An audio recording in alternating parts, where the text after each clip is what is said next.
Oui, bien sûr, on parle souvent beaucoup d'intégration, mais l'intégration, c'est souvent aussi par la conflictualité, par le désaccord, par la dispute, par l'affrontement, et pas simplement par la découverte merveilleuse et magnifique des principes de la République, mais c'est aussi le fait de s'approprier la République de manière très personnelle, subjective, y compris peut-être avec des volontés de revanche.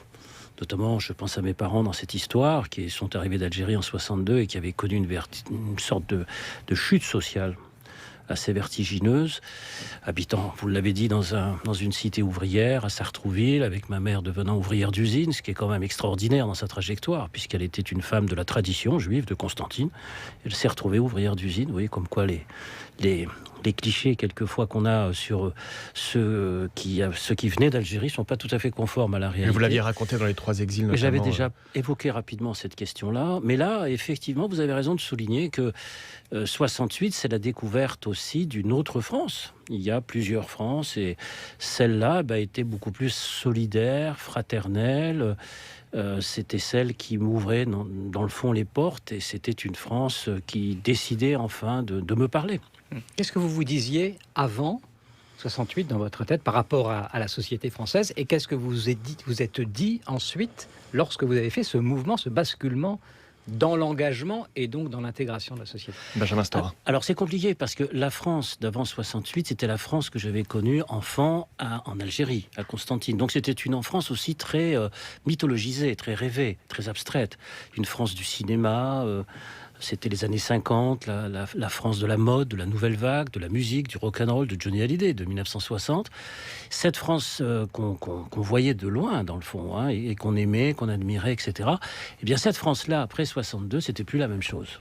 C'était une France inhospitalière, froide, qui voulait qu'on gomme absolument nos accents et qu'on s'adapte, qu'on s'intègre, qu'on s'assimile, en d'autres termes, très rapidement. Donc c'était encore une autre France qu'on découvrait, une France lointaine. Et c'était pas évident. Et donc il y a une autre France, j'allais presque dire une troisième France qui est apparue devant mes yeux, c'est celle de l'après 68, c'est-à-dire cette France où je retrouvais d'ailleurs beaucoup de jeunes juifs ashkénazes cette fois-ci, qui étaient révolutionnaires, descendants de parents communistes, des années 45-50, survivants de la Shoah, et qui étaient très engagés politiquement à gauche, très à gauche, et qui m'ont fait découvrir d'ailleurs, à l'époque j'avais 17 ans, 20 ans, et qui m'ont fait découvrir ce qu'était le génocide juif, que je connaissais que par bribes, puisque j'appartenais à un autre monde juif, évidemment. Et donc, ça a été aussi cette découverte, à la fois de cette France qui avait souffert sous Vichy. C'était la grande époque de la bataille pour la reconnaissance des crimes de Vichy dans les années 70. Il ne faut pas l'oublier. C'était pas quelque chose d'évident. Donc, il y avait à la fois la découverte d'une France solidaire et fraternelle, mais d'une France qui avait aussi dissimulé son passé. J'évoquais en introduction de l'émission, Benjamin Stora, l'évolution de la perception de l'événement mai 68, de la révolution de 68, en parlant notamment de la possibilité d'aller voir en dehors de ce qui s'est passé en dehors de Paris. Je pense évidemment à l'ouvrage de Ludivine Bantini, paru au Seuil très récemment, et aussi une approche plus personnelle. Alors là, c'est quelqu'un avec qui vous seriez plutôt en opposition, qui est Jean-Pierre Le Goff, qui a été gauchiste, révolutionnaire, qui a fait mai 68, mais qui ensuite s'est éloigné, porte un regard assez critique sur l'événement. Et son regard est moins critique dans son dernier. Dans son dernier livre, La France d'hier, qui en effet, parce que peut-être il passe par l'intime. Et justement, je voulais poser la question sur aujourd'hui la possibilité, peut-être 50 ans après l'événement, de passer par ce biais de l'intime. C'est un livre 68 et après que vous publiez donc aux éditions Stock dans la collection Un ordre d'idées. C'est un livre où vous vous livrez aussi de façon assez intime sur vos parents, sur une histoire tragique, personnelle, avec la maladie de votre fille. Ce sont des choses c'est pour montrer que l'engagement politique, il passe aussi, il touche la totalité d'un individu. Alors c'est vrai qu'il y a la possibilité, à travers un récit historique, de parler de soi et de son intimité, mais il y a aussi le fait d'une crise de l'engagement politique quand on parle beaucoup de soi. Parce que pendant très longtemps, j'ai pensé en écrivant « nous » et très peu « je ». Il y avait « nous pensons que »,« nous avançons »,« nous décidons ». C'est-à-dire les années 70 et le début des années 80. Il n'y avait pas la possibilité, ou très faiblement, la possibilité d'expression d'une personnalité intime. Par exemple, en militant tout au long des années 70, je ne savais pas que mes camarades de combat étaient fils de généraux, de banquiers, Moi, j'étais fils d'ouvrier, mais les différences sociales d'origine étaient totalement gommées. Pourquoi ? Parce qu'on parlait de manière collective. Donc on était dans une famille collective où chacun, disons, n'existait pas vraiment par rapport à son origine, ce qui était à la fois un avantage. On a parlé tout à l'heure de l'intégration, donc c'était un avantage, ça, mais aussi un inconvénient. Parce qu'il y avait des dissimulations, il y avait des trajectoires et des parcours sociaux et culturels qui étaient très différents les uns par rapport aux autres. Là, vous parlez de l'OCI, de la période OCI. Oui, c'est la période où j'étais... Qu'est-ce qui se passait ? Parce que les jeunes aujourd'hui ont du mal à se dire qu'est-ce qui se passait dans cette organisation communiste internationale. Qu'est-ce que vous aviez comme projet ? Tout était un peu secret. Vous étiez... racontez-nous un petit peu quel était le climat. Si je raconte ça, on va en mettre des heures. Mais en 2 mots... En quelques mots. C'était une... oui, j'utilise le mot d'ailleurs dans cet ouvrage. C'est une petite armée, en fait, fondamentalement. C'est-à-dire des quelques milliers de personnes jeunes relativement, entre 20 et 30 ans, et qui fonctionnent de manière très soudée, très homogène, où on pense presque tous la même chose, on a les mêmes lectures, les mêmes références. Qu'est-ce que vous pensez ? Pardon ? Vous pensez que la révolution est en cours, et que vous êtes les acteurs de cette révolution ? Oui, absolument. Il y a une conception quasi messianique dans cette histoire, bien entendu. C'est-à-dire le fait que la révolution était inéluctable. Je veux dire, l'État allait s'effondrer, les partis traditionnels, le PC en particulier est très puissant, on l'a oublié, qui était le premier grand parti de France, des centaines de milliers d'adhérents avec la CGT bien sûr. On pensait que ces organisations-là appartenaient au vieux monde et que tout allait s'effondrer et qu'une recomposition générale allait s'opérer, notamment par l'intermédiaire des luttes sociales. Donc c'était effectivement la période dite, comme on l'appelait à l'époque, de l'imminence de la révolution. C'est aussi une période où vous avez, où on croit à cette idée d'avant-garde. C'est ce que le trotskisme pense, qu'il y a une avant-garde. Vous êtes à l'avant-garde de cette révolution imminente et vous découvrez, Benjamin Stora, en quelque sorte, cette tension entre une approche très verticale, autoritaire du militantisme et ce moment de mai 68 qui est aussi un moment beaucoup plus libertaire, beaucoup plus ouvert. Et c'est une tension qu'on retrouve souvent dans les discours de ceux qui ont milité à cette époque-là. On sent que certains étaient plutôt du côté de l'organisation de cette idée d'avant-garde et d'autres ont vécu mai 68 peut-être et les années d'après, les années 70 plus du côté libertarien ou libertaire plutôt faudrait dire. Alors pendant très longtemps, moi c'est ma conception que je vous livre là, pendant très longtemps on a vu 68 beaucoup avec l'aspect libertaire, libertarien, festif, hippie, etc. On a très peu vu dans le fond l'aspect sombre aussi, organisé, structuré, dogmatique, entraînant des dizaines de milliers de jeunes dans l'aventure politique. Ça a été assez peu dit. Vous avez cité tout à l'heure quelques personnages, Jean-Pierre Le Goff ou autres, mais il y en avait d'autres, la gauche prolétarienne, la Ligue communiste, etc. Il y avait au bas mot, je le dis dans mon ouvrage, j'ai fait un décompte, entre 20 et 30 000 jeunes qui étaient embarqués dans cette histoire. C'était pas simplement quelques centaines de types très dogmatiques enfermés à l'école normale supérieure, pas du tout. Vous aviez effectivement 20 à 30 000 jeunes extrêmement déterminés, extrêmement décidés, et puis avec une rage et une colère et la possibilité, oui, je l'ai dit aussi dans l'ouvrage, qui était très structurée, très encadrée, mais chez certains d'entre eux, il y avait cette espèce de fascination de la violence qui existait parmi toutes ces organisations. Moi, je me souviens, par exemple, de l'extrême violence que nous avions lorsqu'on a essayé de prendre le Palais des Sports en 1971. C'était un meeting d'ordre nouveau. La violence était terrible. Donc, la violence était extrême, elle était très organisée aussi, très préméditée et préparée. Bien sûr, la Mutualité 1973, bon là c'est la Ligue communiste qui avait voulu, qui a été dissoute. La gauche prolétarienne s'était lancée dans des aventures comme ça très dures. C'est-à-dire qu'on a oublié, derrière l'aspect très festif et libertaire de 68, on a oublié en fait les risques et les dangers de passage au terrorisme qui ont existé dans la société française, comme ça a pu être le cas en Italie ou en Allemagne. Oui, mais justement, il n'y a pas eu ce passage à l'action violente, au terrorisme. Je me souviens de Roland Castro, qui faisait partie aussi de cette histoire. Lui, il dit c'est grâce à Lacan qu'on n'est pas passé à la violence. Voilà, c'est son interprétation personnelle. Quelle est votre interprétation à vous ? Ouais, j'en parle aussi, mais il y a plusieurs hypothèses possibles, il n'y a pas de certitude là-dessus, mais il y a plusieurs hypothèses. D'abord, il y a le fait que l'Allemagne et l'Italie ont été des sociétés qui ont connu le fascisme et le nazisme pendant de très longues années, et qui ont pénétré la société. L'Italie fasciste, ça a duré très longtemps, presque 20 ans, l'Allemagne nazie, plus de 15 ans, etc. C'est-à-dire qu'on a une imprégnation par la société de l'autoritarisme, de la dictature et de ce qu'on a appelé le fascisme. Ce qui n'a pas été le cas de la France, qui n'a pas connu, disons, cette longueur, cette installation, cette imprégnation. Ça, c'est un premier aspect. Mais il y a un deuxième aspect, c'est que il ne faut pas sous-estimer la force d'encadrement, disons, de la société par les gaullistes et les communistes, qui sont les héritiers de la résistance après 1945 et qui structuraient complètement la vie sociale et culturelle française et qui, quelque part, ont empêché, entravé cette possibilité du passage au terrorisme. C'était les héritiers de la résistance, les gaullistes et les communistes se partageaient le pouvoir politique dans ce pays. C'est dans le fond ce que nous vivons aujourd'hui en 2018, c'est la fin de ce partage. Depuis très longtemps, ce partage a fonctionné. Le Parti socialiste a ensuite pris le relais du Parti communiste et on avait une UMP qui avait pris le relais du gaullisme. Donc on était encore dans ce partage politique pendant très longtemps. C'est ça qui a volé en éclat en 2017. Et vous dites que, heureusement, vous n'avez pas pris le pouvoir à ce moment-là, dans votre livre. Oui, parce qu'effectivement... Vous auriez instauré un régime... je ne sais pas ce qu'on aurait pu instaurer, mais il y avait des idées quand même. On portait une idéologie quand même, qui était l'idéologie qui conduisait à l'installation des systèmes de partis uniques, qui était quand même très, très rigide et très dogmatique. Il y avait beaucoup d'affrontements aussi à l'intérieur des organisations d'extrême gauche pour une volonté d'hégémonie politique, c'est-à-dire d'installer l'hégémonie, donc le refus du pluralisme politique dans le fond, qui était très forte. Donc les pratiques sectaires, bien entendu, toutes ces questions-là ont été dans le fond assez peu débattues lorsque le souffle de 68 a disparu et que le Parti socialiste est arrivé au pouvoir. On a peu fait l'examen, l'analyse, disons, de cet engouement extraordinaire des jeunes qui n'étaient pas des adorateurs du communisme stalinien, mais qui voulaient créer un autre communisme. C'est ça qui est compliqué.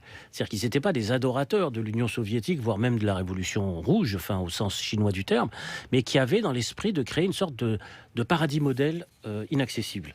Et ils étaient nombreux à croire ça, très nombreux. On va en arriver à cette création du Parti socialiste au congrès d'Épinay au début des années 70, puis on va dire au passage au transfuge des trotskistes au milieu des années 80. Mais le Parti socialiste, avant 68, dans les années 60, il est encore très marqué, justement, surtout pour vous, j'imagine, Benjamin Stora, par l'épisode Guy Mollet, par la guerre d'Algérie. Qu'est-ce que ça représente, la SFIO à l'époque et voilà, et peut-être nous raconter aussi cette évolution qui vous a amené de la SFIO à finalement aller jusqu'au Parti socialiste.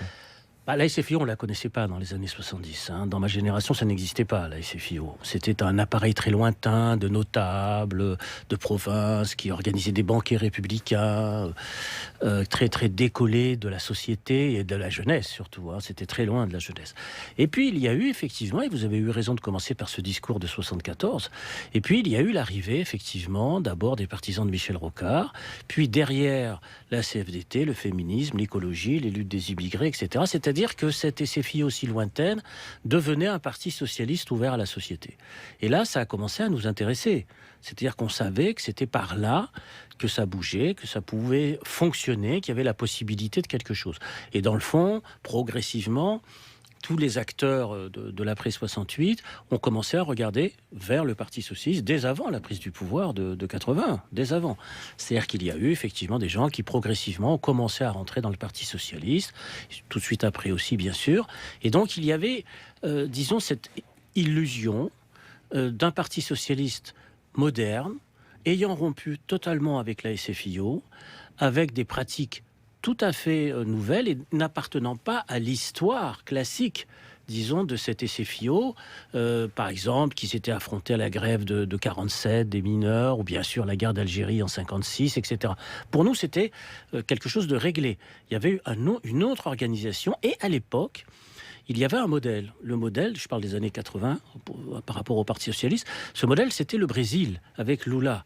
Il y avait le Parti des travailleurs qui se constituait à cette époque-là, et la possibilité pour les militants d'extrême gauche de rentrer dans un Parti des travailleurs nouveau, socialiste, et donc d'y créer un espace à gauche pour transformer la société. C'était à peu près l'idée qui régnait, qui flottait dans les airs. Mais quand même, vous veniez donc de l'OCI, et vous arrivez dans le Parti socialiste, nouveau Parti socialiste, mais quand même encore un parti traditionnel, peut-être considéré comme bourgeois d'une certaine façon.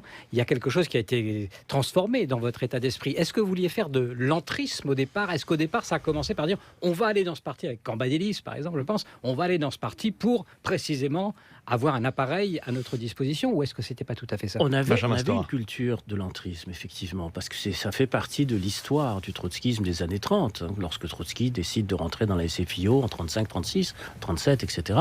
Il y a cette culture politique.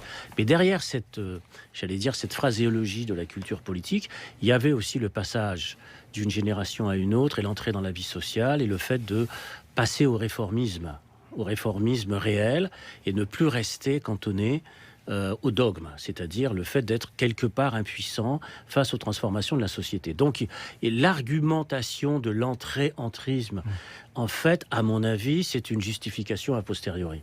En fait, il y a un décalage dans les générations et dans la société qui fait que, dans le fond, on a la possibilité, pourquoi pas, de construire quelque chose à l'intérieur de cet espace. Ce en quoi il y avait une illusion. Et là, j'ai découvert que, dans le fond, la vieille SFIO n'avait pas disparu. On va arriver à cette illusion. Donnons peut-être quelques noms pour nos auditeurs qui ne seraient pas familiers avec cette histoire du trotskisme et du trotskisme, du lambertisme notamment.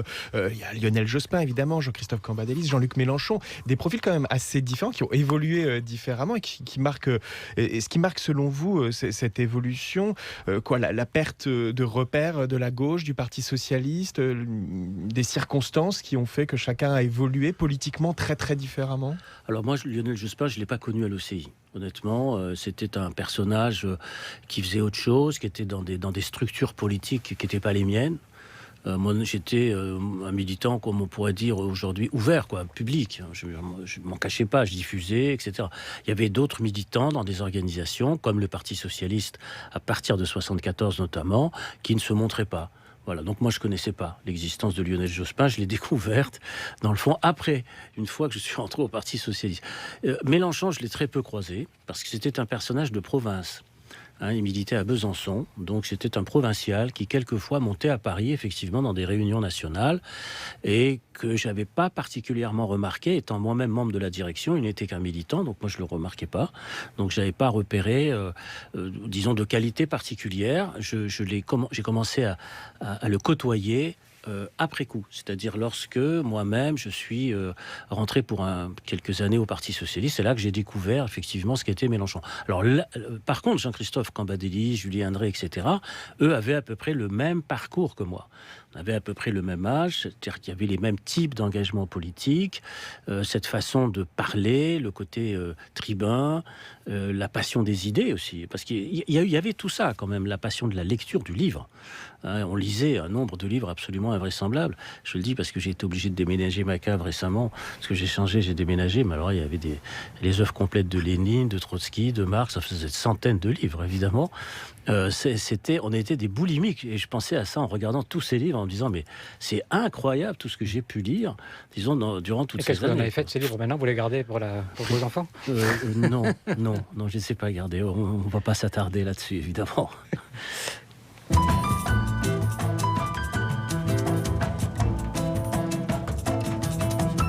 La grande table, Raphaël Bourgois. L'historien Benjamin Stora est l'invité de la Grande Table pour son dernier essai 68 et après, sous-titré Les héritages égarés. C'est publié chez Stock. Arrivons-en, si vous le voulez bien, Benjamin Stora, à ces héritages égarés. On vient d'en parler un petit peu, mais il faut quand même marquer historiquement, puisque vous êtes parmi nous, ce moment du milieu des années 80. C'est quoi, c'est 86, quand Jean-Christophe Cambadélis, justement, emmène avec lui quelques 400 militants de l'OCI pour... alors, je ne sais pas si vous avez déjà parlé de cette technique de l'entrisme, mais en tout cas pour aller vers le Parti socialiste, avec cette véritable conviction qu'il y a une possibilité là de changer la vie. Mais en même temps, 86, c'est aussi la cohabitation, donc c'est un timing qui peut paraître assez étrange. Tout à fait, l'année 86, c'est intéressant, parce qu'on est en pleine période de cohabitation. Donc le Parti socialiste a une posture extrêmement critique vis-à-vis du pouvoir. Il est dans l'opposition. Donc nous, on rentre dans un parti qui est férocement dans l'opposition, avec des discours extrêmement radicaux. Ça nous va parfaitement.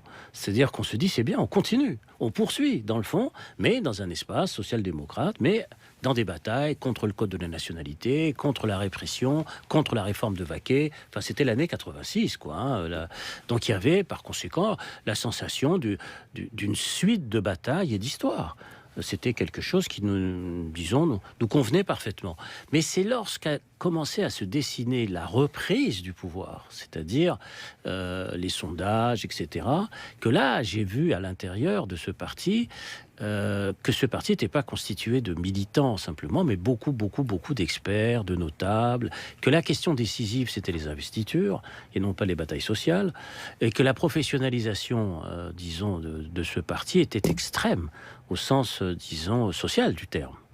Et là, effectivement, c'était plus tout à fait l'idée que je pouvais m'en faire. Alors je vous propose d'écouter justement Jean-Luc Mélenchon, puisqu'on a parlé de lui, mais en 1989, il nous parle de cette première année, il fait un peu le bilan justement du retour en 88 au pouvoir du Parti socialiste.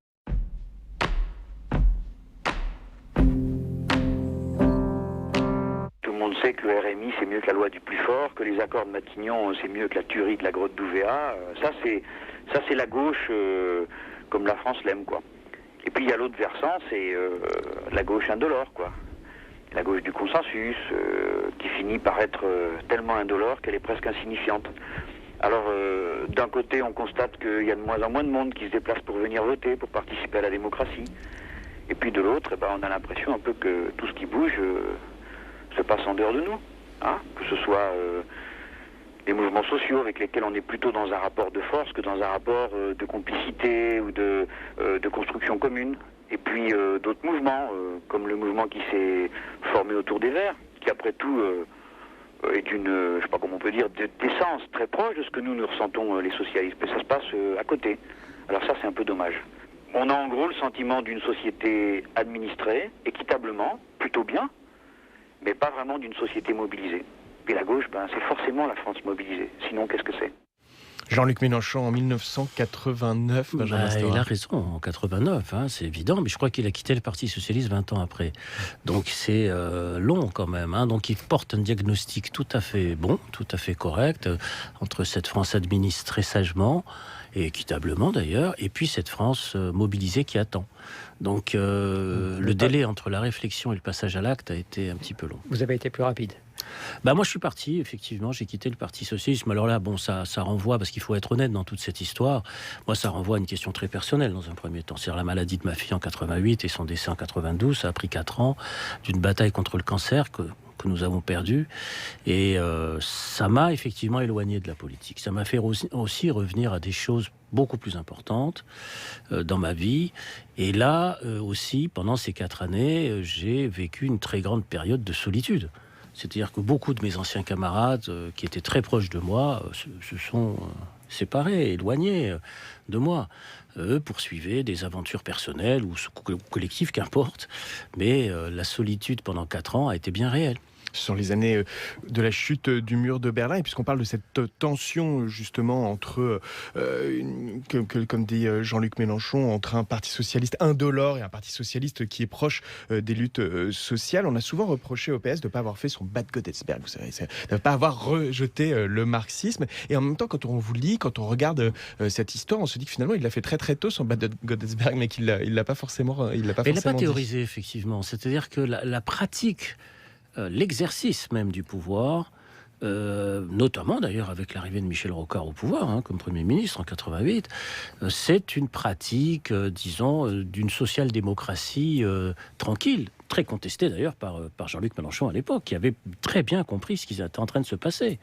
C'est-à-dire qu'on avait un exercice du pouvoir qui s'apparentait à une social-démocratie sage, libérale, et une absence de théorisation de cette pratique.